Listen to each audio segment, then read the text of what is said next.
What's good? So it's like we're over 2 weeks of rain now, except for yesterday. It did not rain until yesterday evening. Then it started to rain.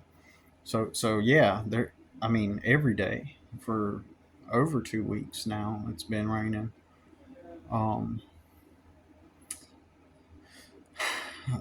Maybe about 16 days of rain, and I remember just prior to that, I wrote down, you know, basically, except for some customers that have me every week or every other week, except for those, I have, basically business has died down for the most part. But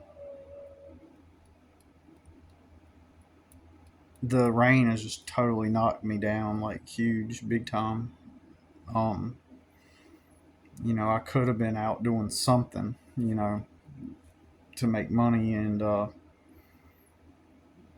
you know, if I, well, anyways, so I'm just thinking out loud because I wrote down in my notebook everything that I need to get ahead. You know, I wrote down lists of things I need, how much money it's going to take, and uh,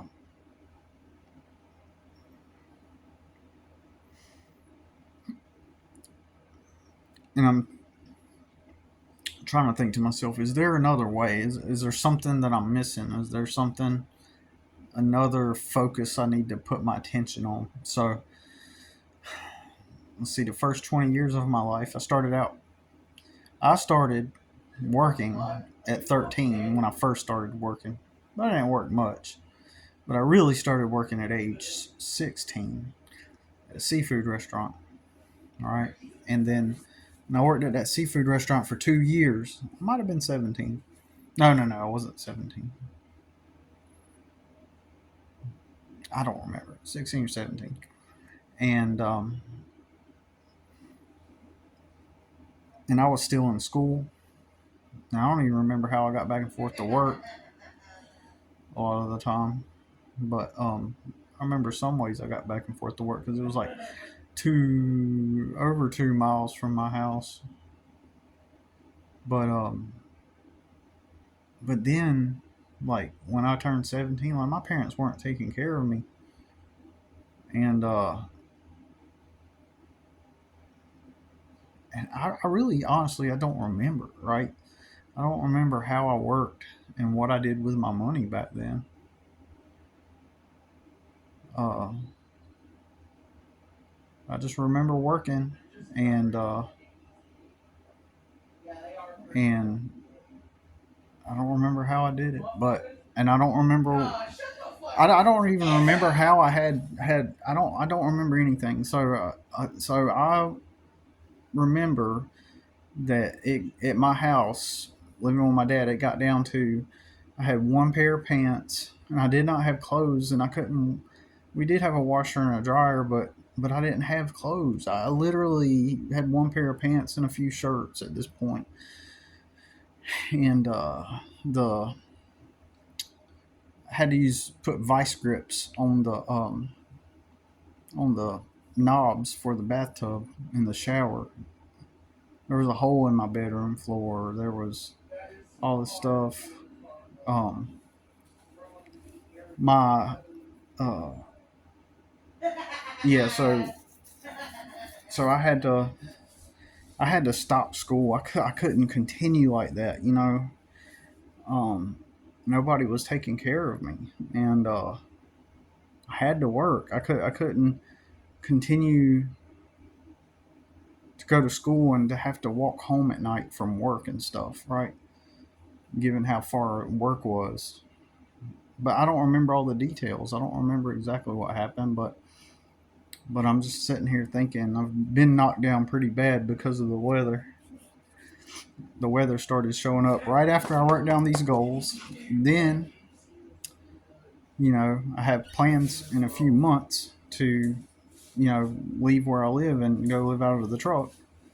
And then Trump signs this thing. Oh, well, if you're living out of a vehicle like that, then, we're going to say that you're mentally ill and put you into some. Trump signed a bill where they're trying to clean up homelessness and get nomads and get people off the street allegedly. And so basically, if we move out of here and live out of the truck, they can say, "Oh, well, there's something wrong. You must be mentally ill," and then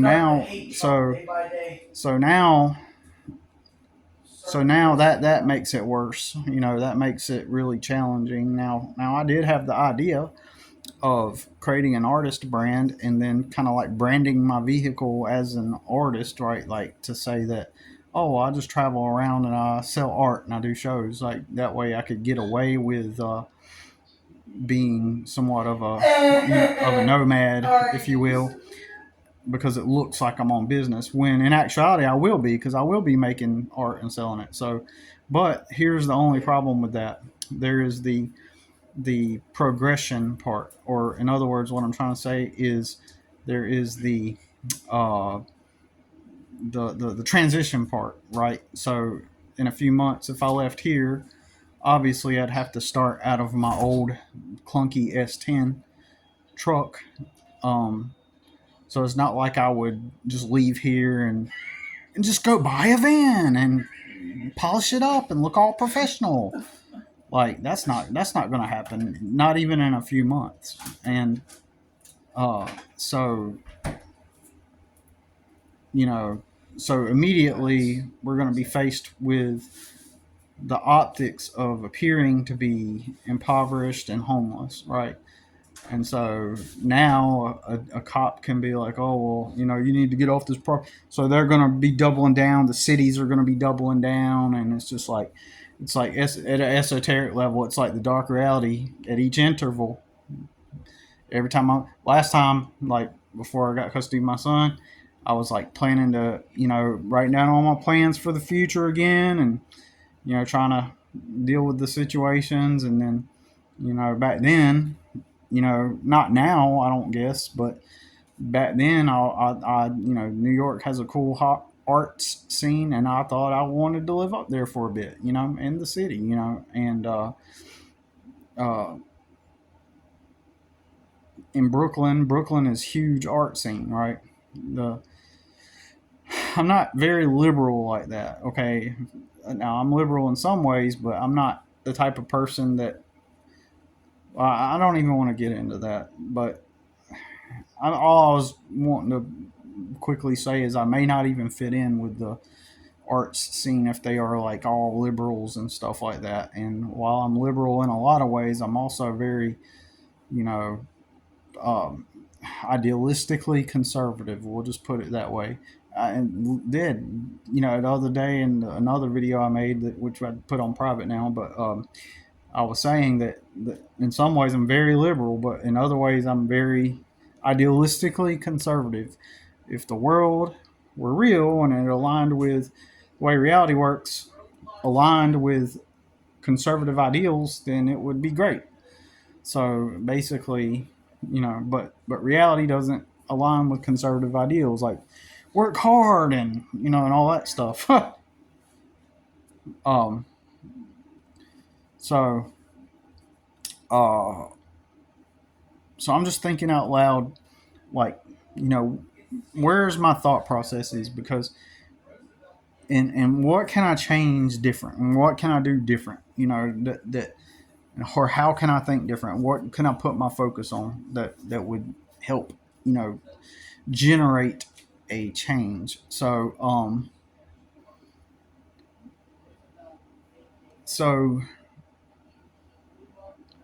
when I was 17, I started working to provide for myself. Then after I turned 18, I went and got a job at the warehouse up the street, working third shift for, I think I might have worked there for 6 weeks. I can't remember how long I worked up there. I worked there long enough to buy a small camper from a neighbor for $600 in 1999. So That's probably a pretty good penny, right? So I'd get my paycheck and I'd make a payment on the camper to the neighbor until I paid it off.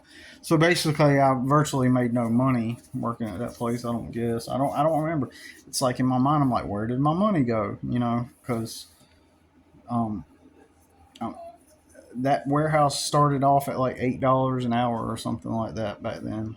Um, so, uh, so my point, to get to my point, like the first 20 years of my life, I worked for other people, and then no place would hire me that paid enough money to have my own place. So over the years, I started questioning my assumptions, beliefs, and paradigms, and then with all the legal stuff that happened throughout the years, and that's including when my dad was still around and I had to get custody of my siblings. Um, all that stuff. My son's mom, everything. Constantly being attacked by everybody. Like, you know, um, it's almost like I had a pre existing social status. Like, I was a very poor person, right? And so it's almost like you're poor, and the expectation is that is who you are. Stay in your lane. That's the mentality that the way people kind of acted towards me. Like that is who you are. Stay in your lane, and they acted accordingly. Like, you're just Billy. Like, you're not supposed to be trying to get custody of your siblings. You are Billy. Like, you're poor. You grew up poor. Just know your place. You're not someone that has authority or that's going to ever gain authority. Don't try to improve your life. Just find you a good job,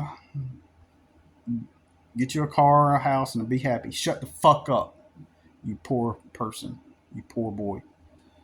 That's kind of like the mentality, right? Um, and I was even directly told that, hey, you're poor. Look, we live in the trailer park, and this is life. There is even,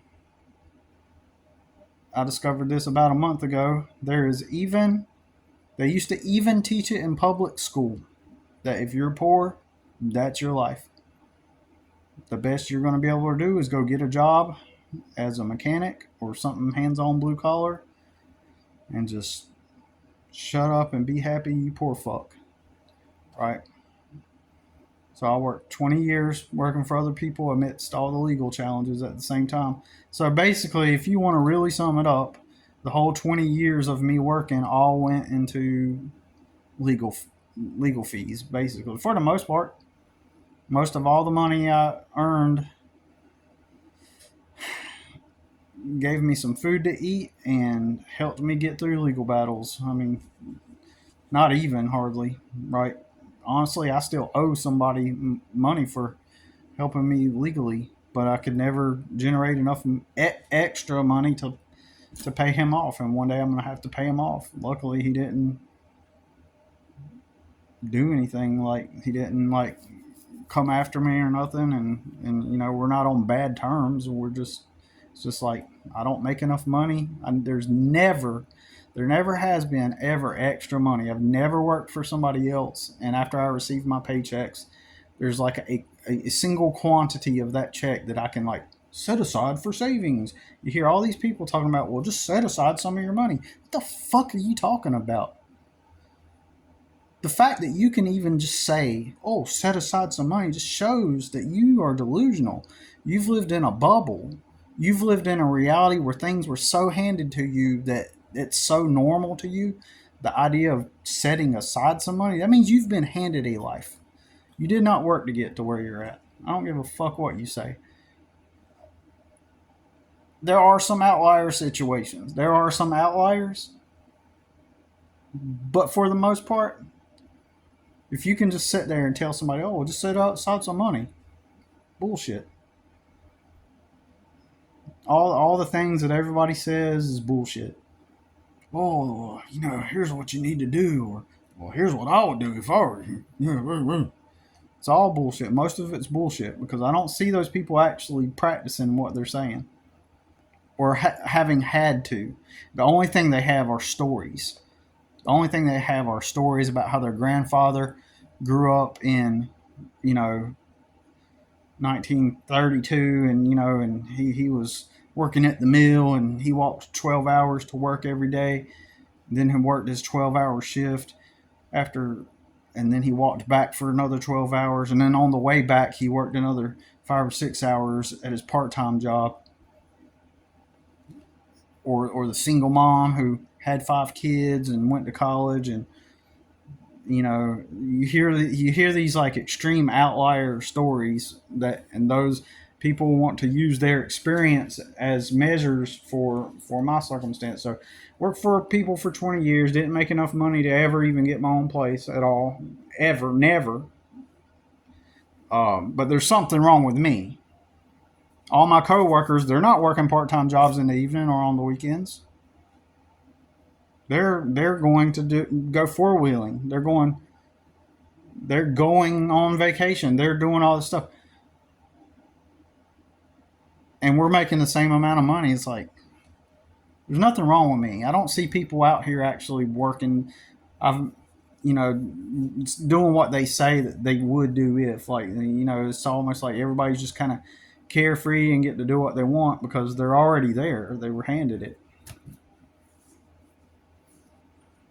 So I worked for other people for 20 years. Got pats on the back about how excellent my work ethic was, but where's the money at? Right. I get it. I don't smoke weed like everybody else. I didn't used to smoke weed like everybody else. I didn't hobnob. I don't give a fuck about circle jerking with some other dudes about NFL and say, "Oh, my team won this weekend. You you watching the game this weekend? You watching the game?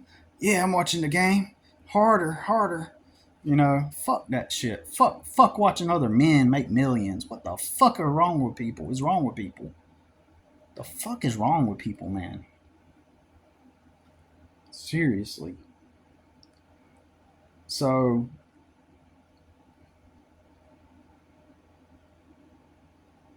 so as those 20 years are passing by, I'm thinking, over time you start to question everything. Over time you say, well, it seems like if I were to work for myself, I could probably, like, I need a network. I need people. I need a community. Everybody surrounding me, the reason why they're doing well is because they have some form of network somehow. Or they got lucky and they met the right person, and this presented an opportunity, which is what I'm talking about, which is everybody needs that network, a network. Everybody needs some form of stability to start from, for the most part. And this, so I said to myself over time, I was like, the reason why I'm observing people for all of my life, and then I worked for other people for 20 years, and throughout that 20 years, I'm observing everybody else, and it's like the reason why they are the where they are at is because they have support systems and networks. They have people that help them along the way. They have parents to live with and until they can save their money and move out. It's all that stuff, right? And then so I said to myself, well, I just need to work for myself, because if I work for myself, then, like, if I go out here and work for myself, then it will open doors, and I can create the network that I don't have. I can generate the community I don't have. I can generate the connections I don't have. What everybody else has been handed, I will have to generate that for myself. So I said that to myself, and I said, that's what I'm going to have to do to get better. And I need more flexibility. The work itself is hindering me from problem solving. Clocking in this warehouse is hindering me from problem solving. And no, I can't work on it after I'm in my free time because the job itself isn't paying me enough to sustain myself. So I have to deal with the immediate problems, the constant chronic poverty of being low income and not being able to get hired by some place that will pay you enough to have a dwelling at night. Um, all of that creates a problem.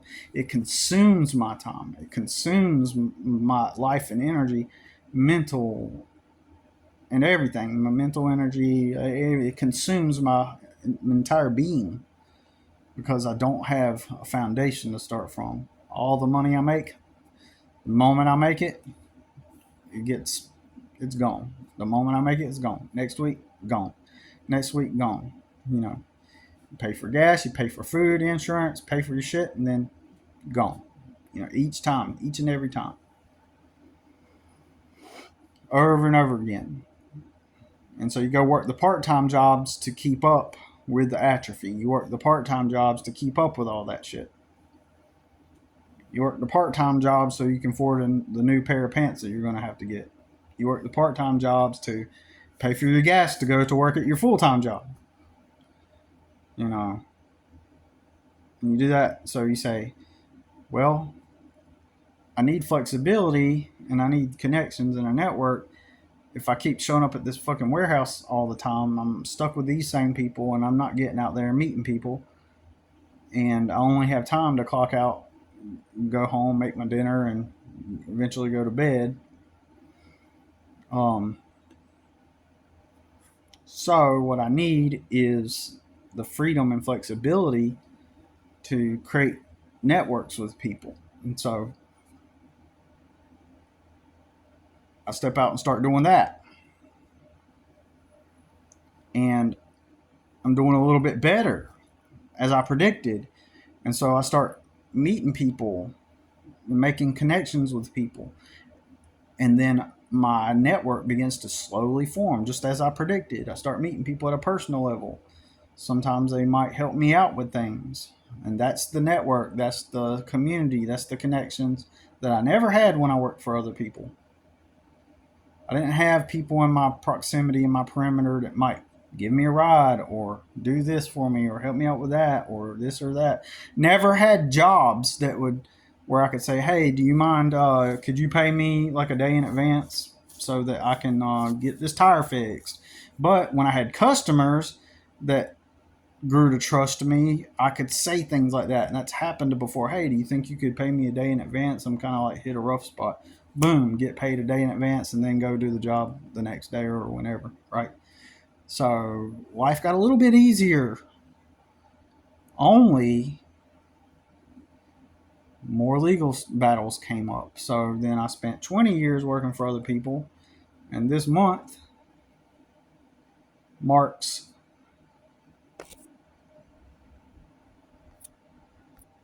in 2 days, it will mark 10 years that that I stopped working for other people, even though I have like worked for a few people since then. I worked as a janitor for 3 months since 2015. I worked as a janitor for 3 months. I worked for about 6 months moving part time for someone else, and then I spent about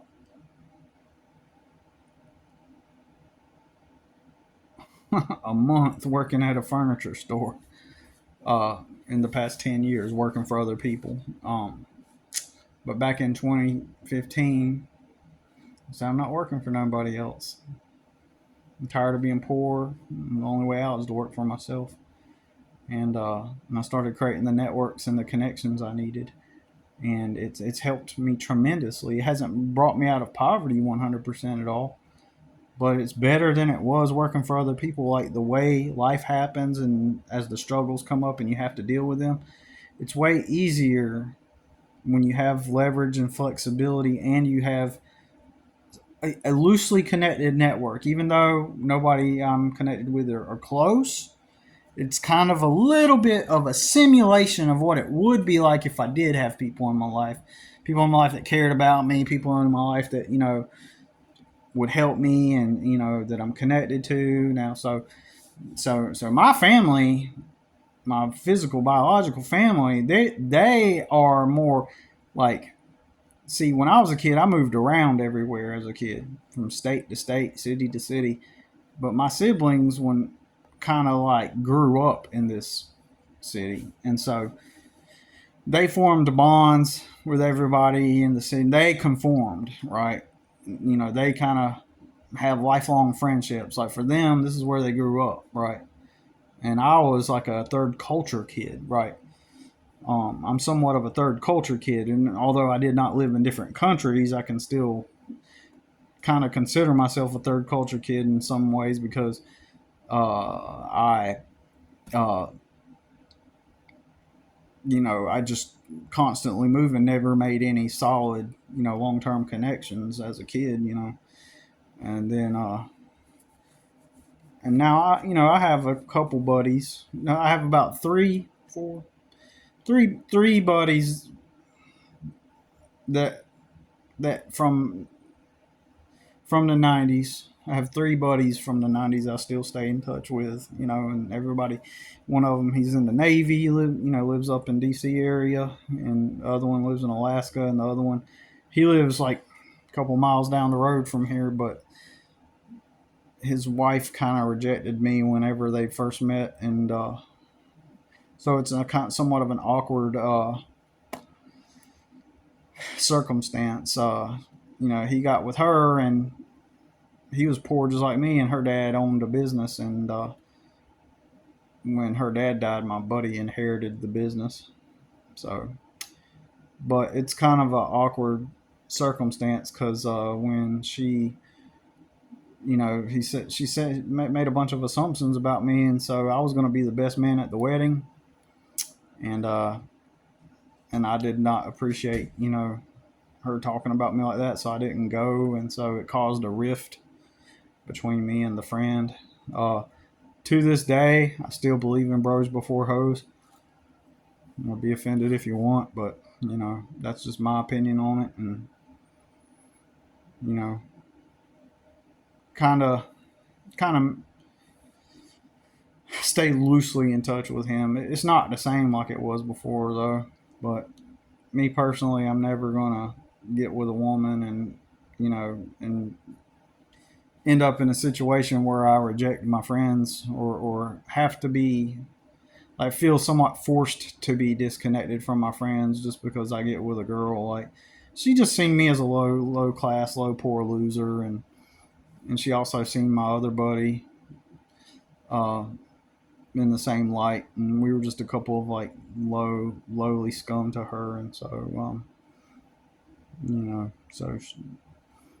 so anyways, long story, but anyways, so so it's actually gotten better in that sense that I had my own customer base. Over the past 10 years, it's been better than it was for the 20 years that I worked for other people. It was horrible. You don't have any leverage. You have to wait and clock out, and then sometimes a problem happens that you can't take on right then because you're obligated to go clock in and based on the schedule they've assigned you, and so now you can't deal with that flat tire or that vehicle issue. You might have to pay someone to take you to work if you can find somebody, or lose days of work or whatever whatever it might be for whatever reason. Like it's harder, you know. So, and now I have somewhat of a like I said, a simulated network because nobody's close to me. So it's the best kind of network I can have given the circumstances. And since nobody has lived life like this or experienced this, then, when you meet people, you can't relate with them. You can't just have a regular conversation with people. Especially at my age, it's like people already assume that, if you're at that age, you've already figured out your career. You're supposed to be this, you're supposed to be at this level, and everybody operates based on the script, and nobody questions anything, and they're just like, there's expectations, and so you can't really connect or relate with people. Like I don't even have my own place, you know. Um, so so today it's been raining again. You know, it's it's had to been over 2 weeks now. I was looking at the calendar.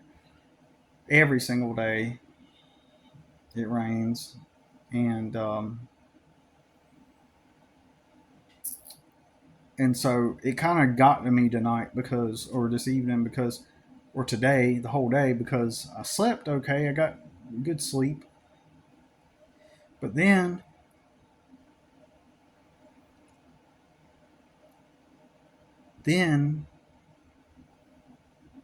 I woke up a little later than usual, and I felt extremely groggy and cloudy, foggy headed, you know, and so this isn't the first day this has happened since it's been raining.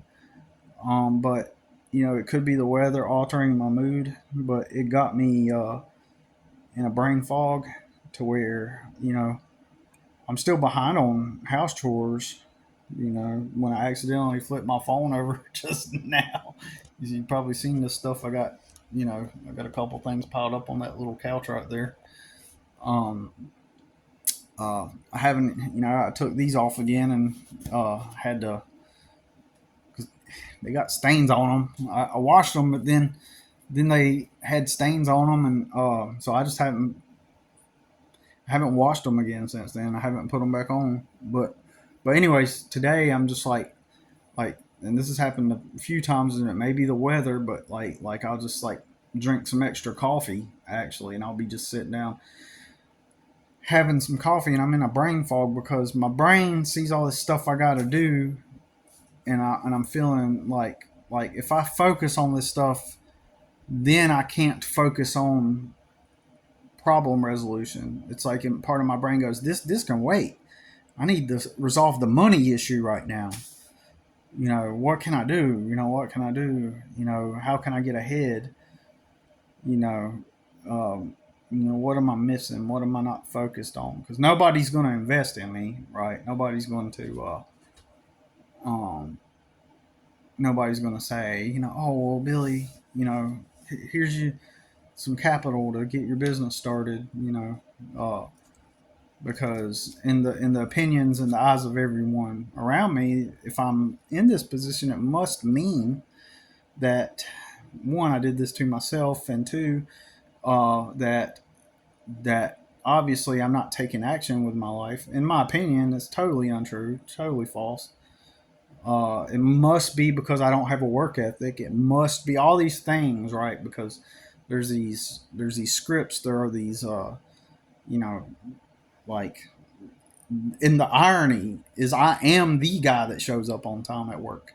The irony is I am the guy that gets the pats on the back about good work ethic. I am the guy like that people remember as that one guy that works really hard. Like I've got former coworkers from at least two places I worked at in the past where we're friends on Facebook, and everybody knows me for being the guy that's just like, oh man, he works hard. So that's the irony, you know, that I get labeled as someone, you know, I am the guy that's willing to take the jobs that nobody else will take, like a janitor at a warehouse, you know, because I say to myself, hey, it's work, I'll do it. But there's no reward in having that mentality. We like to idealize that. We like to, especially in conservative circles, like, man, that's great of you. You'll do whatever it takes because conservatism, right? And but in the real world, while idealistically that sounds courageous and brave and stuff, and wow, you know, you're willing to do the right thing, there's no reward for it. There's no reward for being a hard worker. There's no reward for being a hard worker. There's no reward for being responsible. There's no reward for being, you know. Now, you could argue that that's not true, but you know where that is true is in circles where you're born into a life and in a reality where you've already arrived. You're just building on what you've been handed. So you take Kyle. Kyle is, he grew up in a middle class Christian family, and they all attend church, and it's automatically assumed, even before he's ever clocked in at a job, that he's going to do great at his job. It's already assumed, oh man, he's going to be a real hard worker, and he's going to go out there and pursue his dreams, and and he's going to be a contributing member to society. And then so Kyle goes out all working. He'll work his job and he'll clock out, and everyone's like, "Good job, Kyle!" And Kyle's like, "Yeah, super swell. Yeah, I did a great job. Thanks." And then next thing you know, Kyle's getting promoted, and Kyle is getting raises, and next thing you know, Kyle's going off to college. And next thing you know, Kyle's doing all these things. Wow, he's just such a productive guy, hardworking, but Kyle is building on what he was handed. You know what I'm saying? So in Kyle's context, yeah, hard work appears to just pay off. Like, yeah, you just be like Kyle, Billy. Like, look at Kyle. Why don't you do what Kyle did? And then at the same time, Kyle might be a half-assed slacker, but he still reaps the reward despite being a slacker because he's already arrived. He's maintaining what he was handed. And so it gives this illusion that he's, as long as he's likable, it gives this illusion and he fits in with the culture and the society. Then, oh yeah, then, oh, Billy, there must be something wrong with you. You must not work hard. But Kyle did. And I could be objectively a harder worker than Kyle. But Kyle will get all the recognition because of his pre-existing social status that he already has, right? So it's crazy, man. So I'm just thinking, like, what do I do moving forward? And I've said recently, and I've come to the conclusion that, sometimes you just can't do anything. You have to wait. You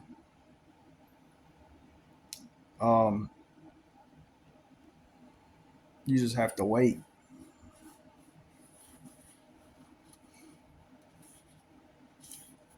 I've got my prototype product. I asked some attorneys, and I was just trying to ask attorneys. I want on Avo, and I asked attorneys, like, I got this product idea. I want to get investors. What should I do? And I'm assuming that the attorneys would assume that I'm asking a question coming from a legal context. But they all told me, oh, you're not asking a legal question. You just need investors. I thought that they would say, so I'm going to have to write the question again, because they didn't comprehend what I was trying to say. I have to word it. I figured they would conclude that I was trying to get legal advice, like what should I do from a legal perspective. But instead they all go, oh, well, you're not even asking a legal question. You're asking how to get, you need capital. You need to, but the whole purpose of asking the question was just to see what attorneys would say. How should I proceed forward?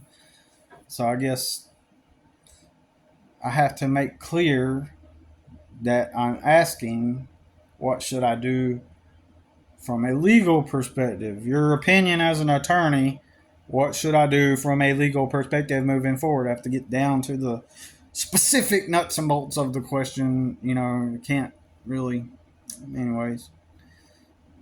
So I got the prototype. I got this product that may or may not, I know people right now that just zoomed past me, like, and I knew they would, like that one dude with the coffee shops. He's opening up a new location. He's got about maybe 6 or 7 coffee shops now. And I know he didn't like just reach into his pocket. I know he didn't go like work hard, save some money up to go start a coffee shop. He's got investors. He's got people that trusted him. He's super conservative Christian, and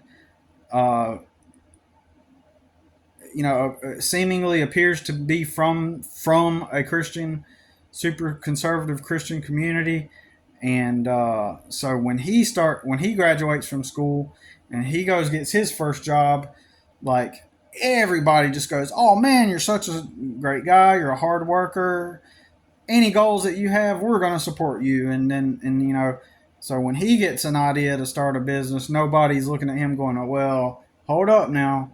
Hold up. What are you talking about, start a business? Like, just find you a good job because businesses are risky. No, they're not going to treat him that way. They're going to say, great idea. Great idea. How can we help?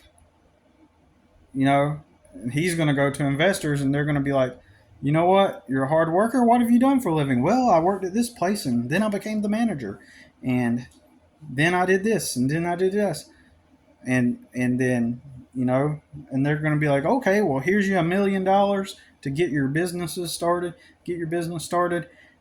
And, you know, let's get this show on the road. You know, I don't know if they give him, I'm not saying they give him $1 million, but, you know, with 6 locations, like his brand, if you drive by it, you'll say, oh, that's a corporation. And, you know, he's a cool guy. You know, I'm not trying to knock him. I mean, I shouldn't even talk the way I did, but I'm just a little cynical about the whole Christian community thing. It's like, duh, somebody like him that comes from a Southern Christian community, he goes out into the world with a positive attitude, works, like he's already arrived. And if you know, if he's going to be the guy that you know that can arrive with a positive attitude, if somebody like me arrives with a positive attitude on a job or within a community, they think I'm being fake because I'm poor, right? Like you can't. There's something off about you acting positive and coming forth with a positive vibe. I'm going to always be met with skepticism. Someone like him is going to be embraced and met with positivity and effort, and people wanting to invest in him. Like no, so I'm not being negative when I say nobody wants to invest in me. I'm just saying that that's just how people perceive me, and you know, so I'm not somebody that people can trust. But you know, my day's coming. Maybe, you know, who knows? Maybe I'll spend the rest of my life just, you know, maybe the school textbooks were right. You know, and says that poor people, you know, you're just going to remain poor. You know, stay in your lane, remain poor. I'm not. I'm not. I'm going to go out with fire. I'm going to go out dying. If I'm going to go out a free man, motherfucker. I'm going to be a free man. I'm not going to let this world, this society, my culture, my family, you know, people on the internet. I'm not going to let nobody fucking stop me from being free. I'm not. If I was born into this world as a poor slave to my peers who were privileged, they get to live life on easy mode and get life handed to them and build on the life they were handed, like that, and be embraced and just walk into your first job all confident, and then everybody supports you, and you got your network in your community, and you got people you can turn to. But I'm not, and so therefore I have to accept my role as the poor fuck that everybody looks down on and makes up shit about, talks about, and even gangs up on, and tries to harm, and etc. and blah blah blah. And I have to spend the rest of my life stuck in my culture, which is small town, smoke cigarettes, weed, you know, clock in at your job, weed on the weekends, uh, you know, Eminem, drugs, gas, and if that's my life, then fuck everybody. I'm gonna do what I want. I'm gonna be free. I'm at least gonna go down a free man. I've even thought about this. I may even go down as the scapegoat. Like I may go since I'm so different. You know, I become an easy target. So people try to, you know, and they get weary and offended when they find out you don't smoke or do drugs. They'll sit there and I'll be right in front of them, and they'll be like, right in front of me. They'll go like, "Yeah, he doesn't smoke. He doesn't like do anything like that. He doesn't do drugs." And the other person will look at me and go, look back at the other person and go, "Oh, whoa." You know what's really funny? In my culture, where all the guys think they're ghetto and thug, um, or just people in my culture in general. What's funny, especially with the thug guys, like you don't want none of their girlfriends, right? You don't want like they're all getting amateur tattoos and they're smoking their cigarettes and you know and just complete morons. But you know what's funny is when you make one of their boyfriends jealous, you make them think that you're going to try to make a move on their girl. Like these dudes are so stupid. They're desperate and weak. They need to be in relationships. They're weak. They're putting up a facade. Like being in a relationship is the top thing you can do in my culture. Like it's the highest status to say that you're in a relationship with somebody, right? You have to be in a relationship with somebody. If you're not in a relation, if you're single, you feel bad and because to be in a relationship means that somebody wants you, right? And if somebody wants you, then you're validated and you're socially validated. So everybody has to be in a relationship. But these dudes, these same dudes, like it's easy to steal their girlfriends from them, right? Because they're inept, right? It's easy. Like I never did, but I hate to talk crap about this one dude because he was kind of the gangster, but he wasn't a bad dude actually. He was okay. He was all right kind of guy, really. I mean, the version of him I got to see, yeah, he did the whole gangster, like to some extent, but he was actually not a bad dude. But he's part of the culture, and I used to go hang out with his girlfriend when they were together. I used to pick her up at their house. I wouldn't do this anymore. I don't even know why I did it then, but she was my friend. I kind of like grew up around her, right? So, but I would pick her up. We go to the mall. We go hang out, and I never even made a move on her or nothing like that because I respected the fact that I'm an anomaly. Any other guy would be making a move on a girl, and she was a really pretty girl too. She was probably, in my opinion, probably the most attractive of all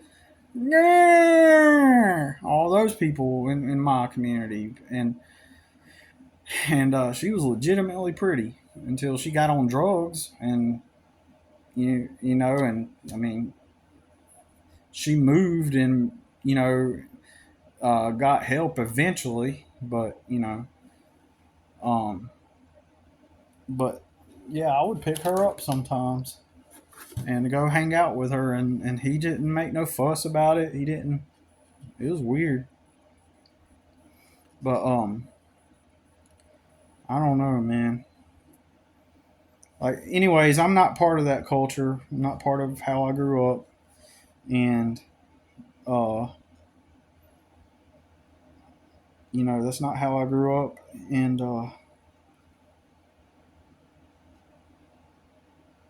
I mean that's how I grew up, and I just never wanted to be part of that culture. I refuse to accept my lot in life. Right? I refuse. I'll go down being the villain. I'm gonna go. I'm gonna be a free man. I'll go down a free man. I'm met with all kinds of people trying to stop me. Actually, trying to stop me. Not just me making it up. I got a snap. I still think it's wild, completely wild, that that girl died.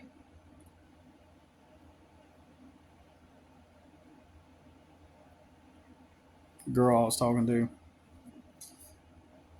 It's crazy. Anyways, that's all I'm gonna talk about it. I'm just trying to think about how to move forward. Try to, what can I do? What can I do? What can I do? What can I do? I just gotta wait it out. I gotta get my place a little bit more organized, and I gotta figure it out.